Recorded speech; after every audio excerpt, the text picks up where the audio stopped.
What if your greatest leadership tool was not strategy, not data, not authority, but the radical, terrifying, world-changing act of showing up as yourself, imperfect, uncertain, real? Stay with me today, because what I am about to share will not just change how you lead, it will change who you are when leadership gets hard. What if the most dangerous lie ever told to leaders was this: you must have all the answers, because that single lie has cost organizations their culture, teams their trust, and human beings their humanity. I want to start with something that might make you a little uncomfortable. I want to start with a truth that the boardrooms don't celebrate, that the leadership books buried in footnotes, that the management training programs skipped entirely because it didn't sound powerful enough. Here it is: the most courageous thing a leader can do during uncertainty is to say, I don't know, but I am here, and we are going to figure this out together. Now I've spent years in research, sitting with data, sitting with stories, sitting with real human beings who have lived inside organizations that were thriving and organizations that were crumbling. And what I found again and again, in pattern after undeniable pattern, is this: the quality of your leadership is never more visible than in your darkest, most uncertain moments. Anyone can lead when the economy is good. Anyone can lead when the spreadsheets are green and the team is winning. But leadership, real leadership that shows up when the ground is shaking beneath your feet and you don't know if what you're standing on will hold. And here is what the research tells us: the leaders who survive uncertainty, who actually bring their people through it rather than losing them in it, those leaders share one quality that is deeply misunderstood, consistently undervalued, and profoundly countercultural in most organizations today.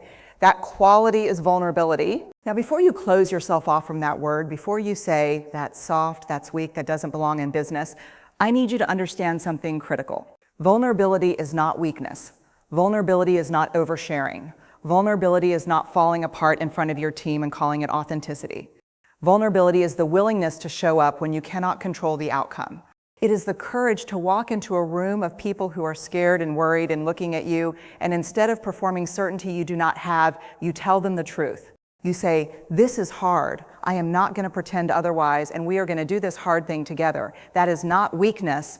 That is the most sophisticated, emotionally intelligent, research-backed form of strength that exists in human leadership. I have talked to leaders who wore what I call armor, emotional armor. Armored leaders don't let anything in and don't let anything real out. They project confidence even when they are terrified.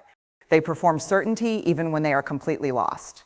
They make their team feel like everything is fine when everything is absolutely not fine, and the team knows it. The team always knows it, and here's what happens when leaders wear armor during uncertainty. The team stops bringing them real problems. They stop asking real questions. They start performing too, pretending things are fine, hiding failures, covering mistakes, because the leader has silently communicated that reality is not welcome here. Only the performance of reality is welcome here. And organizations die that way, not dramatically, quietly, slowly, in small moments of withheld truth that accumulate into catastrophic disconnection. The antidote is what I call daring leadership, and daring leadership begins with one fundamental commitment: the commitment to feel before you fix. During uncertainty, our instinct as leaders is to move immediately to solutions, to take action, to demonstrate control, to show our teams that we are on top of it. And I understand that instinct because uncertainty is uncomfortable, and leadership culture tells us that sitting with discomfort is not productive. But here is what the research says: when leaders skip the human experience of a crisis and jump straight to solutions, they solve the logistical problem while creating a cultural wound. The team feels unseen. The team feels like they are assets to be managed rather than human beings to be led. And assets don't give you their discretionary effort.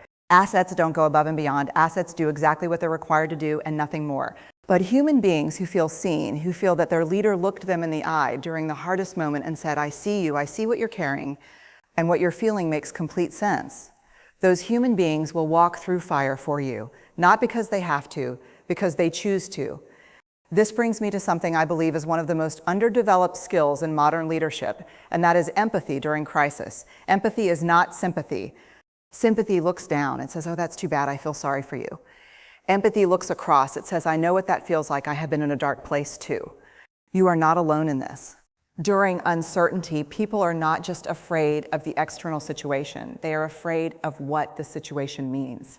They are afraid of what it says about their future, their security, their value, their relevance.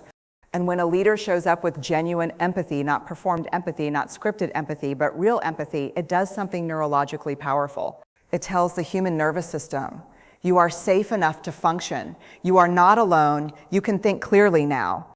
And a team that can think clearly during uncertainty is your greatest competitive advantage.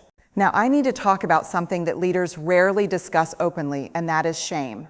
Shame in leadership is more common than we admit and more destructive than we measure. Shame says, I am not good enough. If they find out I am struggling, they will think I am not the right person for this role. And what shame does to leaders during uncertainty is devastating. It makes them small, it makes them defensive, it makes them blame rather than own.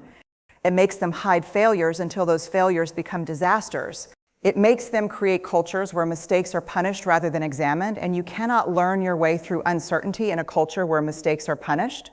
The most transformative thing a leader can do for their organization is to build what I call shame resilience, the ability to recognize shame when it shows up, to understand that your struggle does not define your worth, and to reach toward connection rather than retreating into isolation when things get hard.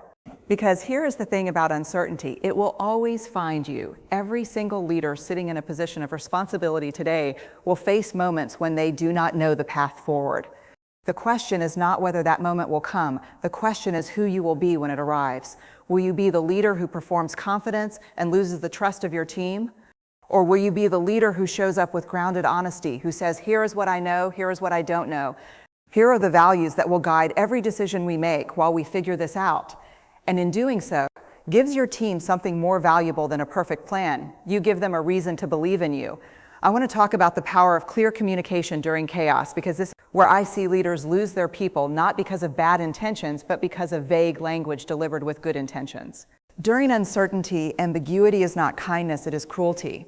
When leaders say things like, we're navigating some challenges, but I think we'll be fine, without context, without clarity, without honest acknowledgement of what fine actually means, people fill that ambiguity with their worst fears. And fear is a terrible co-pilot in times of uncertainty. Clear is kind. Clear is, here is the situation as I understand it right now. Here is what we are doing about it. Here is what I need from you. And here is my commitment to you about how I will keep you informed. That is not pessimism, that is leadership. Because clarity in the middle of chaos is an act of profound respect. It says, I trust you enough to tell you the truth. And when you trust your people enough to tell them the truth, they trust you enough to give you their best. The final thing I want to leave with you today, the thing that I believe is the heartbeat of great leadership during uncertainty, is this concept of showing up whole, not perfect, not invincible, not untouchable, whole. Wholehearted leadership means you bring your values to work. It means when someone on your team is struggling, you don't just send them to HR, you show up. It means when you make a decision that doesn't work, you say, I got that wrong and here's what I learned, rather than deflecting blame. It means that your title does not become your armor, your values become your foundation, because titles disappear, markets shift, strategies become obsolete.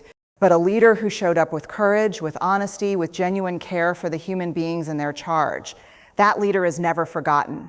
Not by their team, not by their organization, not by the people whose lives they touched in the middle of the storm. Leadership during uncertainty is not about having perfect answers. It is about showing up with perfect honesty. It is about choosing courage over comfort, connection over control, and clarity over the comfortable performance of false confidence. The world does not need more leaders who pretend. The world is desperate, deeply, urgently desperate for leaders who are real. Leaders who feel, who listen, who say the hard thing gently, who hold the space when everything is falling apart, who remind their people that uncertainty is not the end of the story, it is the middle of one worth telling. You have that capacity. Every single person who leads, whether you lead a team of 2 or an organization of 20,000, you have within you the courage to lead in a way that makes people feel less alone in the unknown. That is not a small thing. That is everything. So the next time uncertainty finds you, and it will find you, I want you to remember this. The goal is not to have all the answers. The goal is to be brave enough to show up anyway, to choose vulnerability over armor, to choose empathy over efficiency, to choose humanity over performance. That is what daring leadership looks like. And that is the kind of leadership the world is waiting for you to practice.